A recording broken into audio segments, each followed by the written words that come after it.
ओम सुमुखश्चैकदन्तश्च कपिलो गजकर्णकः लम्बोदरस्य विकटो विघ्ननाशो विनायकः धूम्रकेतुर्गणाध्यक्षो भालचन्द्रो गजानन द्वादशेतानि नामानि या पठे शृणुयादपि विद्यारम्भे विवाहे च प्रवेशे निर्गमे तथा संग्रामे संकटे चैव विघ्नस्तस्य न जायते। नमस्कार, स्वागत है आपका आचार्य वाणी में। मैं आचार्य डॉक्टर विक्रमादित्य आपके साथ हूँ और आज का विषय हमारा है कि वृषभ राशि वालों के लिए ग्रह नक्षत्रों का योग सितंबर के आरंभ काल में किस प्रकार का बनने वाला है। देखिए, आपके लिए ग्रह नक्षत्र इस वक्त बड़े अनुकूल चलते दिखाई दे रहे हैं वृषभ राशि वालों, लेकिन शनि को आपको उपाय करने की ज़रूरत है। विशेष तौर पर शनि महाराज सफलता में बाधा दे रहे हैं। क्योंकि इन दिनों वो वक्री स्थिति में चल रहे हैं और सितंबर के में कई ग्रहों का परिवर्तन का योग बन रहा है जो विशेष तौर पर आपके लिए अनुकूल रहेगा। सबसे बड़ा परिवर्तन बुध ग्रह का हो रहा है जो सूर्य के साथ स्वग्रही सूर्य के साथ विराजमान हो जाएंगे और ये आपके लिए कहीं ना कहीं एक नया रास्ता उत्पन्न करने के योग बना सकते हैं। इस बार बुध का बड़ा योग, सुंदर योग भी है। भाद्रपद मास में 5 बुधवार का योग पड़ा जो संपन्नता का प्रतीक दिखाता है। कहीं ना कहीं आपकी गाड़ी को पॉजिटिव डाल सकता है। बृहस्पति बहुत सुंदर चल रहे हैं, आप इसको लाभ लेने का प्रयास कीजिए। समझें ग्रह नक्षत्र आपके लिए क्या करते दिखाई दे रहे हैं, कैसे रहेंगे। सबसे पहले बात करते हैं सिलसिलेवार तरीके से 1 सितंबर की रविवार का अवसर, चतुर्दशी तिथि है उस दिन, और ग्रह नक्षत्रों के प्रभाव को समझें तो आपके लिए ओवरऑल अनुकूल समय दिखाई देता है। बस समय का सदुपयोग करने का आपको प्रयास करना है, फालतू के टाइम में बर्बाद नहीं करना है। यहाँ दिखाई ये दे रहा है कि कुछ मित्र, कुछ दोस्त, कुछ लोग आपके अपने कामों को बर्बाद करने का रास्ता बनाते दिखाई देंगे। उनसे हटकर अपने काम में समय लगाने का प्रयास करें, वो अच्छा रहेगा। भद्रा है, नए कार्यों को बचे, नए कार्यों का आरंभ करने से बचना चाहिए। करीब शाम तक भद्रा रहेगी, करीब 4:30 तक। इस दिन अश्लेषा और मघा नक्षत्र का योग है जो 1 और 2 सितंबर को चलेगा। तो ऐसे में ध्यान रखें, कोई जातक नया जन्म ले रहा है तो उनकी मूल शांति उनके माता पिता अवश्य कराएं, नहीं तो बच्चा पूरे जीवन कष्ट भोगता है, परिवार भी भोगता है। तो यह शास्त्र में वर्णित है, अवश्य करा लेना चाहिए। 2 तारीख सोमवार का अवसर और ये तिथि बहुत विशेष है, अमावस्या योग है। सोमवती अमावस्या का योग बन रहा है जो पांडवों के जीवन काल में एक बार भी नहीं आई थी और कहा जाता है उन्होंने शाप तक दे दिया था कि जो पांडव पुण्य देने को तैयार थे सोमवती अमावस्या को, कि एक बार हमारे जीवन में सोमवती अमावस्या का पुण्य पड़ जाए, पूरे जीवन नहीं पड़ा। कहा उन्होंने शाप दिया कि तुम कलयुग में आओगे, कलयुग में कोई महत्व नहीं समझेगा। वही हो रहा है, कलयुग में बार बार आती हैं, वर्ष में 3-4 बार आ जाती हैं, लेकिन कोई इस महत्व समझता नहीं है। तो समझो इस समय में पुण्य को जगाने का अवसर है। ग्रह नक्षत्रों के दृष्टिकोण से आपकी राशि के अनुसार से समय अनुकूल है। सूर्य के साथ, स्वग्रही सूर्य के साथ चतुर्थ भाव में विराजमान चंद्रमा ये आपके लिए लाभ देने के लिए रास्ता बना रहे हैं, आपके कार्यों में सफलता देने के योग बना रहे हैं। बहुत सुंदर योग बनता दिखाई दे रहा है। सामर्थ्य जगाओ, कार्य करने का प्रयास करो, आपके लिए अच्छा है। और कोशिश करो पितरों के निमित्त इस दिन तर्पण करें, पितृ ऋण उतारने का प्रयास करें। कहा जाता है तीर्थ जल में स्नान करना चाहिए, ब्राह्मण भोजन कराना चाहिए, तर्पण करना चाहिए। इससे पुण्यों का उदय होता है, ऋण से निवृत्ति का योग बनता है। ये हम बात करें 3 तारीख की, 3 तारीख को भी अमावस्या रहेगी, थोड़ी देर के लिए वृद्धि है। 60 घड़ी से आगे चली गई अमावस्या जो 3:20 तक रहेंगी, करीब 3 घड़ी 20 पल तक रहेंगी।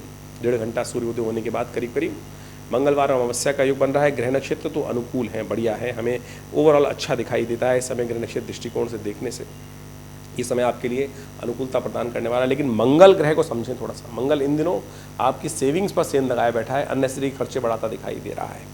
उसको ठीक करने का प्रयास करना चाहिए। हमने एक अलग से वीडियो बनाया था जिसमें बताया था कि 26 अगस्त से लेकर करीब 20 अक्टूबर तक ये मंगल क्या कुछ करने वाला है। तो उसके भविष्यफल को समझ लीजिएगा, पूरा डिटेल से हमने वर्णन किया है उसके अंदर। तो इन दिन विशेष तौर पर इस दिन का महत्व भी समझ लीजिए, क्योंकि मंगलवार है और अमावस्या का योग बन रहा है। तो ऐसे में विशेष तौर पर समझें कि अमावस्या और मंगलवार का योग मंगल के दोषों को हरने का दिन दिखाई देता है। ऐसे में अवश्य हनुमान जी का स्तवन करें, सुंदरकांड का पाठ करें। हमने भी विवेकानंद योगाश्रम में इस दिन सुंदरकांड का पाठ रखा हुआ है, आप इसका लाभ लीजिए, जुड़िए, अपने नाम से भी यज्ञ करें और सुंदरकांड में भाग लें। देखिए कल्याण के योग बनेंगे।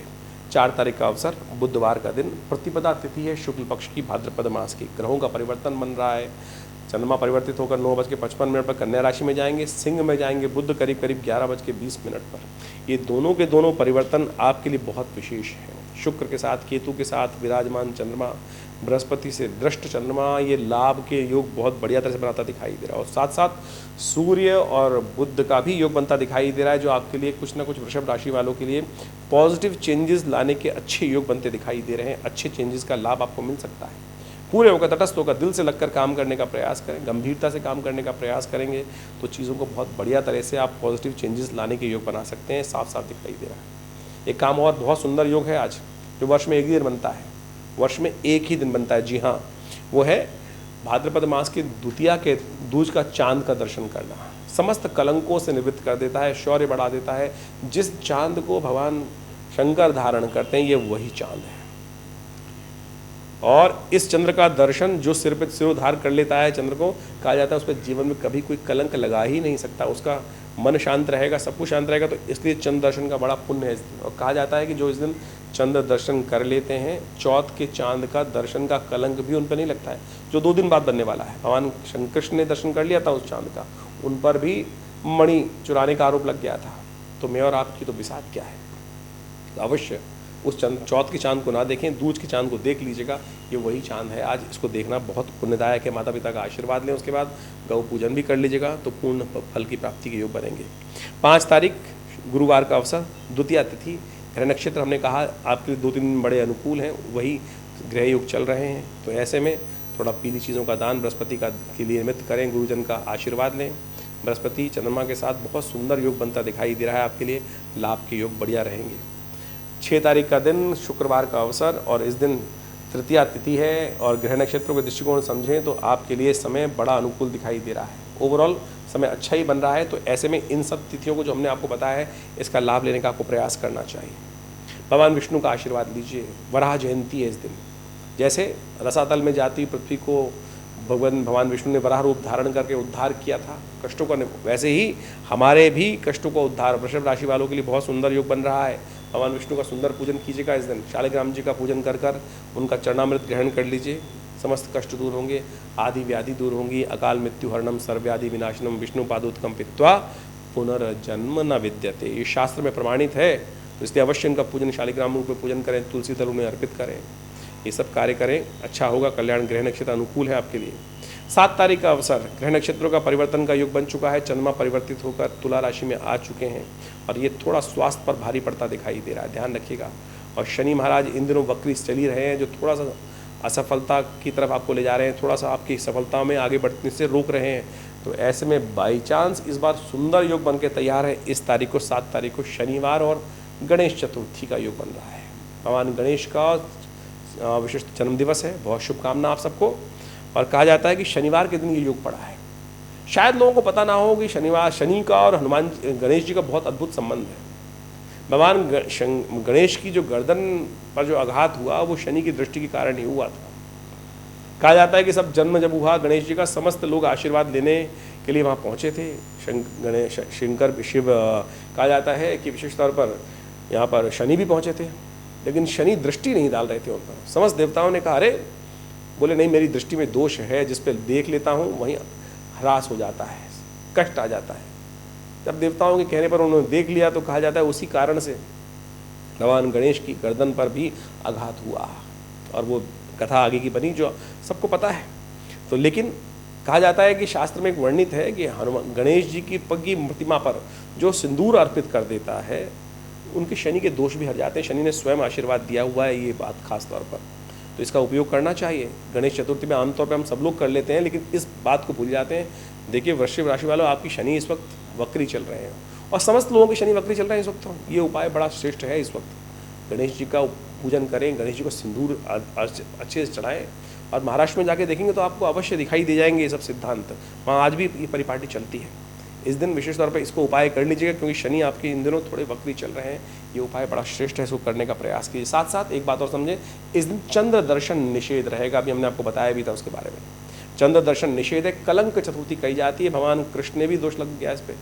तो शास्त्र में कथा आई है, पुरानी कथा के अनुसार से, यदि किसी के मत्थे लगी जाए चंद्रमा, कई बार हमने देखा है, हमने कोई गलत काम नहीं किया, कुछ नहीं किया, लेकिन फिर भी दोष लग जाता है। और शनि इन दिनों आपकी राशि में जहाँ चल रहे हैं वो कलंकी लगाने का प्रयास करें, सफलता में बाधा दे रहे हैं, तो अवश्य ध्यान रखें। उसको ठीक करने के लिए आप ये उपाय अवश्य कर लीजिएगा जो हम बता रहे हैं आपको। जो अगर बाई चांस चंद्रमा दर्शन हो गए, मत्थे लगी गए चंद्रमा शाम को, कई बार क्या होता है कि गलती से ध्यान है, सब कुछ सुबह सोच रखा है नहीं देखने करने, लेकिन दरवाज़ा खोला, गलती से बात करते करते गदन उस तरफ चली गई और चांद मत्थे लग गए, फिर वो कलंक लगना निश्चित है। आप चाहे उससे बच लो, लेकिन ये कथा जो हम आपको सुनाने जा रहे हैं यदि गलती से देख लिया है चांद, उसको सुन लीजिएगा रातु कथा। अभी हम बताते हैं कथा क्या है, दोष नहीं लगेगा। तो भारतीय संस्कृति में आप समझें कि जितनी भी बातें वर्णित की गई हैं वो कहीं ना कहीं पौराणिक मतों से उसको जोड़ने का प्रयास किया गया, और पौराणिक मत के अनुसार से उस कथा का बड़ा वैज्ञानिक महत्व भी है। अब भगवान कृष्ण ने भी चौथ के चांद को देखा था, उन पर भी एक चोरी का दोष लगा, जो कथा बड़ी प्रचलित है शास्त्र के अनुसार से। और कहा जाता है इसका बड़ा महत्व इसलिए है कि हम सब लोग भी जीवन में रहते हैं और हम सब लोग भी कई बार गलती से उस चांद के दर्शन हो जाते हैं, चौथ के चांद के दर्शन। शास्त्र कहता है कि चौथ का चांद बिल्कुल किसी बुद्धिमान व्यक्ति को हमेशा त्यागना चाहिए, नहीं तो अननेसेसरी जीवन में कलंक लगने के अवसर बन जाते हैं। जैसा हमने कहा, भगवान कृष्ण ने भी दर्शन किया और वो भी नहीं बच पाए उस कलंक से। शास्त्र में कथा आती है, अब इस कलंक से बचने का तरीका क्या है? एक तो बड़ा बढ़िया तरीका यह है कि दूज के चांद को देख लिया जाए। इसी महीने में जो दूज का चांद दिखाई देता है उसको दर्शन कर लेने से फिर चौथ के चांद का दोष नहीं लगता। एक कथा और है, अब चंद दर्शन कर लिया, दूज का चांद देखा नहीं था तो क्या करें? शास्त्र में कथा आई है कि सत्याजित की जो कथा है, प्रसेन की जो कथा है और भगवान कृष्ण के साथ जुड़कर जो मणि चुराने की जो बात है, उसकी कथा को श्रवण कर लेने से भी ये दोष से निवृत्त हो जाता है। यदि गलती से आपने वो देख लिया है तो आप भी इस कथा का श्रवण कर लीजिए। हम छोटे से रूप में, संक्षिप्त रूप में इस कथा को बताते हैं आपको। शास्त्र में जो वर्णित है, एक सम्यंतक मणि थी, बड़ी अद्भुत थी। कहा जाता है कि उसका इतना दिव्य प्रभाव था कि वो मणि विशेष तौर पर प्रतिदिन अद्भुत रूप से स्वर्ण उससे निकलता था। मणि का इतना सुंदर प्रभाव था। कहा जाता है कि एक दिन सत्याजित जो भगवान कृष्ण के कुल में ही उत्पन्न हुआ था, भगवान का सखा था, उसने बड़े दिव्य रूप से, कहा जाता है सूर्य का उपासक था, भगवान सूर्य की उपासना करके भगवान सूर्य को प्रसन्न किया और सम्यंतक मणि, दिव्य मणि वहाँ से प्राप्त करी। और उस मणि का बड़ी अद्भुत प्रभाव शास्त्र में वर्णित है। कहा जाता है कि 8 भार का सोना, जितने मणि थी उससे 8 गुना ज़्यादा भार का सोना प्रतिदिन वो जो मणि थी वो देती थी, और उससे जनमानस की सेवा करने का सुंदर अवसर लोगों को प्राप्त होता था।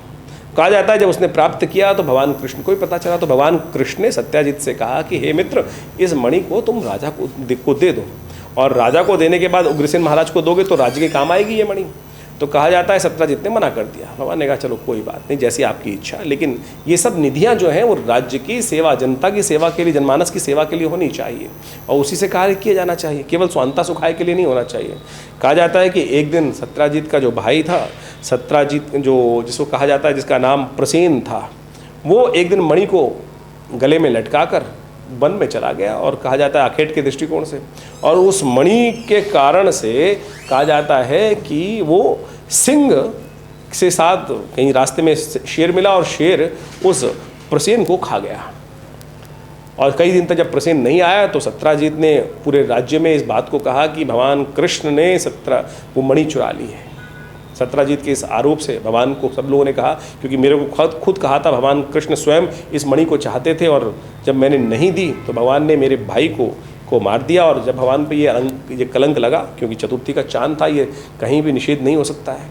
आपके जीवन में भी कई बार घटना घट जाती है, आपने कुछ किया नहीं है, फिर भी इस प्रकार की कुछ ना कुछ योग बन जाते हैं कि जो आपने कहीं ना कहीं गलती से कई बार चांद देख लेते हैं। तो ये तो उसमें उन सब कलंकों में से एक प्रभाव है, तो उस पर आपकी मिथ्या दोषारोपण हो जाता है। भगवान कृष्ण वन में जाते हैं, देखते हैं क्या क्या हुआ। जहाँ जहाँ वो सत्याजित के पैरों के चिन्ह थे उसको ढूंढते हुए वहाँ उस जगह पर पहुँचते हैं और देखते हैं वहाँ पास में ही एक सिंह मरा हुआ है, और पास में देखते हैं कि एक गुफा भी है और वहाँ पर प्रकाश आ रहा है और वहीं भालू के बच्चे खेल रहे हैं।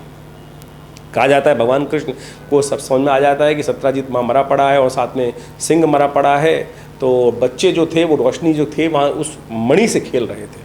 भगवान कृष्ण जब गुफा में प्रवेश करते हैं तो वहाँ पर जामवंत उपस्थित होते हैं। जामवंत भगवान को पहचान नहीं पाते, कई दिन तक भगवान का युद्ध चलता है, और उसके बाद जब जामवंत भगवान को पहचानते हैं और हार जाते हैं जामवंत भगवान से, तब कहा जाता है कि अपनी पुत्री का विवाह भी भगवान को समर्पित कर देते हैं और मणि भी दे देते हैं भगवान को। वो मणि लाकर वापस वो सत्याजित को देते हैं और पूरा आख्यान बताते हैं कि किस प्रकार से प्रसेन को सिंह खा गया और सिंह को जामवंत ने मार दिया। जिस प्रकार से सत्याजित को पूरी बात समझ में आती है और वो फिर इस प्रकार की कथा है। कहा जाता है इस कथा का श्रवण कर लेने से इस पूरे जो मिथ्या दोष लगने के योग बन जाते हैं वो दोष नहीं लगता। लेकिन सबसे बड़ी बात यह है कि हम चांद को देखें ही ना, उसे बचने के, इसलिए भारतीय संस्कृति में इस दिन को पत्थर चौथ भी कहा जाता है। पुराने ज़माने में तो कथा व्यवस्था ऐसी बताई जाती हैं, हमारे पिताजी के द्वारा ये बताया जाता था, बहुत पुरानी कथा भी, इस दिन लोग पत्थर मारते थे शाम के समय पे बाहर, जिससे कोई निकले ही ना। ये सत्य मान लीजिए दोष लगता है। तो हमारे जीवन में कई बार ऐसी घटना घट जाती हैं कि जो हम गलत भाव से किसी का अनहित नहीं भी करना चाहें तब भी वो कलंक मिथ्या रूप लग जाता है। तो उससे बचने के अनेक रास्ते शास्त्र में बताए गए हैं। तो इन सब चीज़ों को समझना चाहिए और उससे कहीं ना कहीं भगवान आपकी रक्षा भी करने की योग बना देते हैं। तो वृषभ राशि वालों 8 तारीख का भी सुन लीजिए ज्योतिष के दृष्टिकोण से कैसा योग है। रविवार है, पंचमी तिथि है और क्षमावाणी पर्व है। इस दिन ग्रह नक्षत्रों के दृष्टिकोण से उत्तरा भाद्रपद नक्षत्र में के तृतीय चरण में राहु का प्रवेश होने जा रहा है। हस्त नक्षत्र के प्रथम चरण पे केतु का प्रवेश होने जा रहा है। ये परिवर्तन आपके लिए बहुत सुंदर बन रहा है, आपकी कीर्ति को बढ़ाने वाला रहेगा, लाभ को बढ़ाने वाला रहेगा और ये आगे बढ़ने के योग आपके लिए प्रशस्त करता दिखाई दे रहा है। रविवार का अवसर, पंचमी तिथि है, क्षमावाणी दिवस है। सबसे पहले संकल्प लें क्षमा करने का। छोटी छोटी त्रुटियों पर लोगों को क्षमा करें और अपनी त्रुटियों पर क्षमा मांग भी लें। ये भारतीय संस्कृति का बहुत सुंदर, सनातन का बहुत सुंदर पर्व है और जैन मत में तो आज बहुत बढ़िया तरह से मनाया जाता है इसको। तो अवश्य भारतीय सनातन पद्धति के अंदर अक्रोध, क्षमा, सत्य, ये सब विशेष तौर पे हमारे यहाँ धर्म के लक्षण बताए गए हैं। तो इसको अपनाइए, बहुत सुंदर पर्व है। आप सबको अवश्य इसका लाभ लेने का प्रयास करना चाहिए, क्षमा करने का प्रयास करें, क्षमा मांगने का प्रयास करें। ये बहुत सुंदर पर्व भारतीय संस्कृति के अंदर बताया गया है। 9 तारीख की यदि हम बात करें तो दिन सोमवार का अवसर, षष्ठी तिथि है और ग्रह नक्षत्रों का परिवर्तन का योग भी है। चंद्रमा परिवर्तित होकर पंचम भाव में प्रवेश कर रहे हैं शुक्र केतु के साथ, तो ये आपके लिए बड़े उन्नति का योग बना रहे हैं। इस दिन सूर्य षष्ठी भी है और ये आपके लिए बहुत अच्छा रहेगा कि सूर्य को थोड़ा दूध से जल देने का प्रयास करें। यह आपके लिए चंद्रमा थोड़े से कमज़ोर अवस्था में जरूर है क्योंकि लेकिन है लाभ के, बृहस्पति की पूर्ण दृष्टि उन पर पड़ रही है। लेकिन चंद्रमा को यदि शक्ति दे दी आपने तो बहुत बढ़िया से आपके कार्यों में सफलता का योग बन सकता है, क्योंकि चंद्रमा इस वक्त गजकेसरी योग का निर्माण कर रहे हैं शुक्र और केतु के साथ बैठकर। तो ऐसे में यदि उसका शीर्णस्थ आपने खत्म कर दिया, दूध का दान करने का प्रयास करें। हो सके तो सूर्य को जल दें दूध डालकर। बलदाऊ छठ भी है इस दिन, छोटे बच्चों को दूध का दान करके भी चंद्रमा की शक्ति को बढ़ा सकते हैं आप। 10 तारीख की यदि हम बात करें तो मंगलवार सप्तमी तिथि का योग है और ये ग्रह नक्षत्र आपके लिए अनुकूल रहेगा, सुंदर रहेगा। पुरुषार्थ को बढ़ाने का प्रयास करें। मंगल थोड़े कमज़ोर हैं इस समय में, जो नीचाभिलाषी होकर चल रहे हैं, क्योंकि मिथुन राशि में जाकर नीच की तरफ भागते चले जाते हैं, क्योंकि कर्क में जाके वो नीच हो जाते हैं, कमज़ोर हो जाते हैं उससे पहले जो है, इसलिए नीचाभिलाषी बोला जाते हैं। तो ऐसे में मंगल को थोड़ी ताकत है, हनुमान चालीसा का पाठ करें। मंगल को ताकत देंगे तो हिम्मत जागेगी और इस समय में ग्रह नक्षत्रों का जो प्रभाव आपके लिए लाभकारी है उसका लाभ आपको मिलेगा। ग्रहों का जो प्रभाव है वो बड़ा विचित्र है। इन सब प्रभावों को हमें समझना चाहिए। पंचांग के दृष्टिकोण से जो तिथि, मुहूर्त, वार इत्यादि सब आते हैं, ये कहीं ना कहीं बड़ा महत्व विशेष रखते हैं और इन सब का जुड़ाव कहीं ना कहीं कथाओं के माध्यम से भारतीय ऋषि मुनियों ने पौराणिक कथाओं के साथ जोड़कर, वेद के साथ जोड़कर, उपनिषदों के साथ जोड़कर उनका संबंध स्थापित किया। चाहे वो कोई जयंती आ रही है, चाहे कोई उत्सव आ रहा है, इन सबको हमें समझने का प्रयास करना चाहिए। मैंने आपको कई बार पहले ही समझाने का प्रयास किया है, पंचांग के साथ ज्योतिष को वास्तविक तौर पर आध्यात्मिक दृष्टिकोण से ही देखने की आवश्यकता है। अध्यात्म ज्योतिष को यदि कहा जाता है कि वेद का अंग है, लेकिन कुछ लोग तथाकथित तौर पर ज्योतिष को ऐसे उपस्थित करने का प्रयास करते हैं कि उसका अध्यात्म से कोई लेना देना नहीं है। समस्त ज्योतिष के ग्रह नक्षत्रों की जो कथाओं के रूप में हमारे शास्त्रों में वर्णन किया गया पुराणों इत्यादियों में, वो मुझको और आपको समझाने के लिए ही किया जा रहा है और इन कथाओं के माध्यम से हमें जीवन के रहस्य समझ में आते हैं और साथ साथ वो उसका निवारण करने का मार्ग भी मिलता है। जो प्राचीन कालों में, पराकालों में जो स्थितियाँ घटनी, ग्रह नक्षत्रों के योग बने, उससे जो संकट उत्पन्न हुए, जैसे इस एपिसोड के अंदर हमने आपको विशेष तौर पर बताया कि जिस प्रकार से भगवान कृष्ण पर मणि चुराने का आरोप लग गया था और कैसे उससे उन्होंने बचा और कैसे मैं और आप अपने जीवन के कष्टों को दूर कर सकते हैं। तो इन सब उपायों को हमें समझने का प्रयास करना चाहिए और उसके लिए पुराणों को अध्ययन, शास्त्रों का अध्ययन बहुत आवश्यक है। हमने प्रयास किया है कि अपने इस चैनल के माध्यम से हम आपके साथ भारतीय संस्कृति का परम वैज्ञानिक स्वरूप उपस्थित कर सकें और अनेक उपायों को हम पौराणिक मत से ही आपके समक्ष रखने का प्रयास करते हैं। जो शास्त्र में वर्णित उपाय है ना, वो ऐसे दिव्य हैं कि बड़ी आसानी से आप करेंगे तो आपको लाभ प्राप्त होगा। हम फंस जाते हैं पता नहीं कितने लाखों रुपए खर्च करने के चक्कर में। कोई आपको अंगूठी पहनाने के चक्कर में फंसा देता है, कोई कुछ और करने के चक्कर में फंसा देता है। तो प्रयास करें ज्योतिष को सरल रूप से अपने जीवन में उतारने का प्रयास करें। ज्योतिष बहुत सरल रूप से समझने का प्रयास करें। बहुत सारे लोग हम अपनी तरफ से सरलता के रूप में उपस्थित करने का प्रयास तो करते ही हैं, साथ साथ अध्यात्म को अपने साथ जोड़ें। देखिए पुरानी कहावत है, आए थे हरि भजन को ओटन लगे कपास। बड़ी विचित्रता है हमारे जीवन में कि हम आए थे इस लक्ष्य को, यानी इस पूरा जीवन की जो पद्धति है वो बड़ी विचित्र है। हम आए किस कार्य के लिए? उस परमात्मा को साधने के लिए मनुष्य जन्म प्राप्त किया, लेकिन इस संसार की माया में उपस्थित होकर यहीं को फंस जाते हैं और उस वास्तविक लक्ष्य से भटक जाते हैं। तो ज्योतिष को इस बात से समझने का प्रयास करें, कष्ट भी निवारण हो, जीवन में सुख का पदार्पण भी हो और साथ साथ वो जो कष्टों को दूर करने के लिए जो उपाय हो वो शास्त्रोक्त हो, जो कहीं मति भ्रम न उत्पन्न करें। लेकिन आज ऐसे ऐसे उपाय जिनको सुनकर भी शर्म आ जाए, लोग ऐसी उपाय करने का प्रयास करते हैं, कथाओं को इस तरह से उपस्थित करने का प्रयास करते हैं कि अध्यात्म का उससे कोई लेना देना ही नहीं है। तो हम अपने इस आश्रम के माध्यम से, अपने विवेकानंद योगाश्रम के माध्यम से आपके समक्ष इन ज्योतिष की विभिन्न विधाओं को आपके समक्ष उपस्थित करने का जो प्रयास करें, उन सबको आप समझेंगे तो अच्छा रहेगा। दिल्ली में विवेकानंद योगाश्रम के माध्यम से ये सब विभिन्न कार्यक्रम समय समय पर चलते रहते हैं और अभी आने वाले समय में महालक्ष्मी व्रत आरंभ हो रहे हैं। ये महालक्ष्मी व्रत अद्भुत हैं। उनको यदि जीवन में कोई चमत्कार देखना चाहता है तो इन महालक्ष्मी व्रतों को जो अगले हम अपने एपिसोड के माध्यम से आपके समक्ष रखेंगे, उन विधानों को समझकर यदि आपने महालक्ष्मी के उस व्रत को विधि रूप से कर मुख्य मंत्र जप करके कर लिया तो आप समझिएगा जीवन में अद्भुत रूप से कल्याण का अवसर, आपके कष्टों को दूर करने का सुंदर अवसर आपको प्राप्त हो सकता है। मुहूर्त पंचांग जो बताता है ना, वो मुहूर्त बताता है और मेरे अनुसार से हम इसको ऐसा समझ सकते हैं कि ये मुहूर्त जो है वो विशेष तौर पर आपके कष्टों को निवारण करने का, पुण्यों को उदय करने का वो एक सरल मार्ग है जिसमें जो आप कर्म करोगे उसका कई गुना अधिक प्रभाव आपके जीवन में उत्पन्न हो जाएगा। और यदि हमने कष्टों को बहुत जल्दी भगाने के लिए, जो अपने जीवन के संघर्षों को दूर करने के लिए रास्ता उस मुहूर्त के अनुसार से, पंचांग के दृष्टिकोण से, ज्योतिष के विज्ञान को समझते हुए अपना लिया तो आप समझ लें जीवन के कष्ट बहुत जल्दी से दूर हो सकते हैं। बहुत जल्दी से कष्टों को दूर करने के लिए हम इस विधान को आपके समक्ष समय समय पर उपस्थित करते रहते हैं और ये विवेकानंद योगाश्रम तो लगातार आप सबके लिए विभिन्न कार्य कर ही रहा है। नित्य प्रति 8 घंटे यज्ञ होता है आश्रम पर, विभिन्न समय पर विभिन्न उत्सव मनाए जाते हैं, सुंदरकांड का कार्यक्रम समय समय पर चलते रहते हैं, कथाओं के माध्यम से चलते रहते हैं और अभी श्राद्ध भी आएंगे। उन श्राद्धों के अवसर पर आप अपने पितरों से के कष्टों से निवृत्त करने के लिए, पितरों के निमित्त अपने दायित्व को निर्वाह करने के लिए विभिन्न यज्ञ इत्यादि, विभिन्न आपके जीवन में जन्मोत्सव चल रहा है, कुछ और कार्यक्रम चल रहे हैं, उन सब की सेवाओं के लिए भी विभिन्न पुण्य कार्य आश्रम के साथ जुड़कर कर सकते हैं। और आश्रम के संपर्क के नंबर्स जो नीचे दिए गए हैं उन सब पर जुड़कर आप हर रविवार को होने वाले यज्ञ में भी आश्रम में पधार सकते हैं, जो सुबह करीब 8 बजे से लेकर करीब 10 बजे तक भंडारे के साथ चलता है। आशा करते हैं आप सब आश्रम के साथ जुड़कर अपने जीवन में आगे बढ़ने का सुंदर प्रयास करेंगे। धन्यवाद, नमस्कार।